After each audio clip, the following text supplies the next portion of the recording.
ಧರ್ಮಸ್ಥಳದ ವಿಚಾರದಲ್ಲಿ ಈಗಾಗಲೇ ತಮ್ಮೆಲ್ಲ ಜೊತೆಗೆ ಬಹುತೇಕ ಸತ್ಯಾಂಶ ಹೊರಬಂದಿದೆ. ಏನು ಸುಮಾರು ದಿನಗಳ ಹಿಂದೆ ಈ ಒಂದು ಆಪಾದನೆ ಬಂದಿತ್ತು. ಆ ಸಂದರ್ಭದಲ್ಲಿ ಸನ್ಮಾನ್ಯ ಮುಖ್ಯಮಂತ್ರಿ ಸಿದ್ದರಾಮಯ್ಯನವರು SIT ರಚನೆಯನ್ನು ಘೋಷಣೆ ಮಾಡಿ ಸಂದರ್ಭದಲ್ಲಿ BJP ಪಕ್ಷ ಇರ್ಬೋದು, JDS ಪಕ್ಷ ಇರ್ಬೋದು, ಎಲ್ಲ ಪಕ್ಷಗಳು ಇದನ್ನು ಸ್ವಾಗತ ಮಾಡಿವೆ. ಸುಮಾರು 14 ವರ್ಷದಿಂದ ಧರ್ಮಸ್ಥಳದ ಮೇಲೆ ನಿರಂತರವಾಗಿರ್ತಕ್ಕಂಥ ಷಡ್ಯಂತ್ರ ನಡೆದು ಬಂದಿರತಕ್ಕಂಥದ್ದು ಇತಿಹಾಸದ ಪುಟಗಳಲ್ಲಿ ಸೇರಿದೆ. ಇದಕ್ಕೆ ಇತಿಶ್ರೀ ಆಡಬೇಕು ಅಂತ ನಮ್ಮ ಸರ್ಕಾರ ಏನದರಲ್ಲಿ ಸತ್ಯಾಂಶ ಇದೆ ಅಂತೇಳಿ ಯಾರು ಅದರ ಮೇಲೆ ಆಪಾದನೆ ಮಾಡಿದರೆ ಅದು ನಿಜವಾದರೆ ಒಂದು ಭಾಗ, ಎರಡನೇದು ಆಗಲಿಲ್ಲ ಅಂದರೆ ಯಾವ ಕ್ರಮ ತಗೊಳ್ಬೇಕು, ಇವೆಲ್ಲವನ್ನೂ ಸಹ SITಯ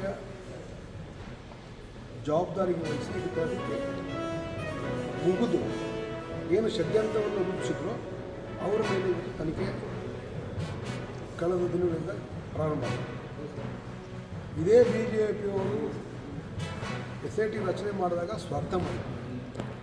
ಇದೇ BJPಯವರು ಕಳೆದ 14 ವರ್ಷದಿಂದ ಧರ್ಮಸ್ಥಳದ ಮೇಲೆ ಷಡ್ಯಂತ್ರ ಮಾಡಿದ ಸಂದರ್ಭದಲ್ಲಿ ಮೌನವಾಗಿತ್ತು.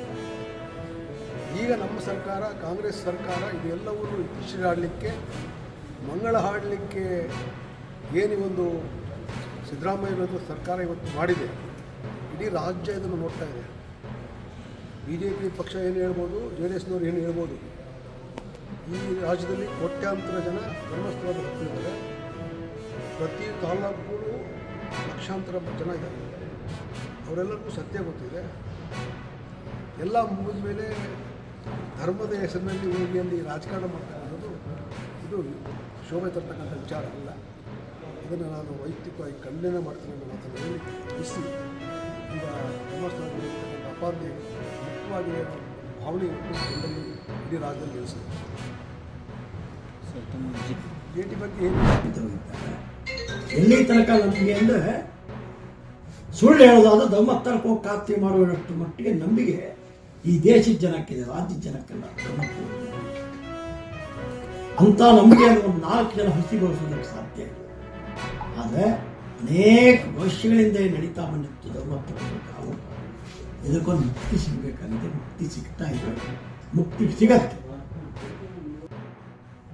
ಧರ್ಮಸ್ಥಳದ ಮೇಲೆ ಭಕ್ತಿ ಇರ್ತಕ್ಕಂಥವ್ರು ಅದೇ ಕಾರಣಕ್ಕಾಗಿಯೇ ಇಷ್ಟೆಲ್ಲ ಹೋರಾಟ ಮಾಡ್ತಕ್ಕಂಥವ್ರು ನಿಜಕ್ಕೂ ಪಾದಯಾತ್ರೆ ಮಾಡಬೇಕಿತ್ತು, ಕಾರ್ಯಯಾತ್ರೆ ಮಾಡೋದಲ್ಲ. ಪಾದಯಾತ್ರೆ ಮಾಡಬೇಕಿತ್ತು. ಆಗ ಧರ್ಮಸ್ಥಳ ಮಂಜುನಾಥನಿಗೆ ನಿಜಕ್ಕೂ ಕೂಡ ಭಕ್ತಿಯ ಪ್ರಕಾಶ ಹುಟ್ಟುತ್ತಿತ್ತು. ಕಾರಣರು ಧರ್ಮಸ್ಥಳ ಕೇಳಿದ ಯಾತ್ರೆ ಮಾಡಿದ್ದೇವೆ ಅಂತ ಏನು ಮಹಾಜ ಪಾದಯಾತ್ರೆ ಮಾಡಿ ಆ ಧರ್ಮಸ್ಥಳ ಮಂಜುನಾಥ ಪ್ರೇರಣೆಗೆ ಕಾರಣ ಆಗಬೇಕಿತ್ತು. ಧರ್ಮಸ್ಥಳ ಮಂಜುನಾಥನೂ ಬೇರೆಯವ್ರಿಗೆ ಯಾಕೆ ಇಷ್ಟೆಲ್ಲ ದಿವಸ ಇನ್ನೊಂದು ಭಕ್ತಿ ಕಾರ್ಯಯಾತ್ರೆ ಇವತ್ತು ಯಾಕೆ ಬರ್ತೀವಿ? ಧರ್ಮಸ್ಥಳ ಮಂಜುನಾಥನೂ ಗೊತ್ತಾಗಿದೆ. ಉದಾಹರಣೆ ಹಿಂದೂ ದೇವರ ಏನು ಮಾಡಿದ್ದಾರೆ? ಹಿಂದೂ ದೇವಾಲಯದ ಮೇಲೆ ಮಸೀದಿ ಕಟ್ಟಿದ್ರು. SIT ರಚನೆಗೂ ಹಿಂದೂ ದೇವಾಲಯದ ಸಂಘಕ್ಕೂ ಏನು ಸಂಬಂಧ? ಅನೇಕ ವರ್ಷದ ಪಾಪ ಕಾವೊಂದು ಕುಟುಂಬದ ಮೇಲೆ ಧರ್ಮಸ್ಥಳ ಮೇಲೆ ಆರೋಪ ಮಾಡ್ತಾ ಇರತಕ್ಕಂಥ ದೇಶದ್ರೋಹಿ ಜನ, ಆ ದೇಶದ್ರೋಹಿ ಜನಕ್ಕೂ ಧರ್ಮದ್ರೋಹಿ ಜನಕ್ಕೂ ಶಿಕ್ಷೆ ಆಗಲೇಬೇಕು. ಅದಕ್ಕೂ SIT ತನಿಖೆಯಿಂದ ನಿಷ್ಪಕ್ಷಪಾತವಾದ ತನಿಖೆ ಆಗ್ತಾ ಇದೆ. ಈಗಾಗಲೇ 5 ಹೋಗಿದೆ, ಸಿಕ್ಬಿಡ್ತಾ ಇದೆ.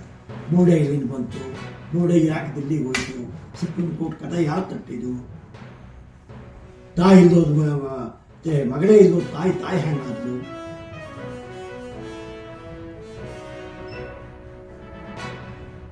ಮತ್ತೆ ನಾವು ಯಾವ ಪಕ್ಷದಲ್ಲಿದ್ದ ಮುಂಚೆ, ಅವನು ಮತ್ತೊಬ್ಬ ತಿಮ್ಮೂರು ಹಿಂದುತ್ವದ ಪ್ರತಿಪಾದಕ, ಅವರ ಯಾವ್ಯಾವ ಪಕ್ಷದ ಯಾವ್ಯಾವ ಕಾಲದಲ್ಲಿದ್ದು ಇನ್ನೂ ಹೋಗ್ಬಿಡತ್ತೆ. ಸ್ವಲ್ಪ ದಿವಸ ಕಾಯಬೇಕು. ಈಗ ಅವನು 30% ಅಷ್ಟೇ ಹೋಗಿ ಬಂದಿದೆ ಅಂತ ಅಂದ್ಕೊಂಡಿದ್ದೀನಿ. 30% ಇನ್ನೂ ಹೋಗಿಬಿಡುತ್ತೆ ಈ ಜಾಲ ಎಲ್ಲೆಲ್ಲಿದೆ ಅಂತ. ಮಂಜುನಾಥ ಸ್ವಾಮಿಯ ಅವಕ್ಕಪ್ಪಿಗೆ ಒಳಗಾದರೆ ಯಾವ ಕೂಡ ತಕ್ಕೊಳ್ಳುವುದಕ್ಕೆ ಸಾಧ್ಯ ಇಲ್ಲ. ನಾಮಕೆ ವಾಸ್ತೆ 4 ದಿವಸ ಮುಂದೂಡ್ಬೋದು ಹೊರತು ಅಣ್ಣಪ್ಪ ಮತ್ತು ಮಂಜುನಾಥ ಅವಕ್ಕಪ್ಪಿಗೆ ಒಳಗಾದವರಿಗೆ ಭವಿಷ್ಯವೇ ಇಲ್ಲ. ಬರೆದಿಟ್ಕೊ. ಇವತ್ತೆಲ್ಲ ನಾಳೆ ಸತ್ಯ ಸಂಗತಿಯಾಗಿ ಬೀಳದೆ ಬೀಳತ್ತೆ. ಮಂಜುನಾಥ ಅದನ್ನೇ ಬಿಟ್ಟು ಪಾಡಿಲ್ಲ.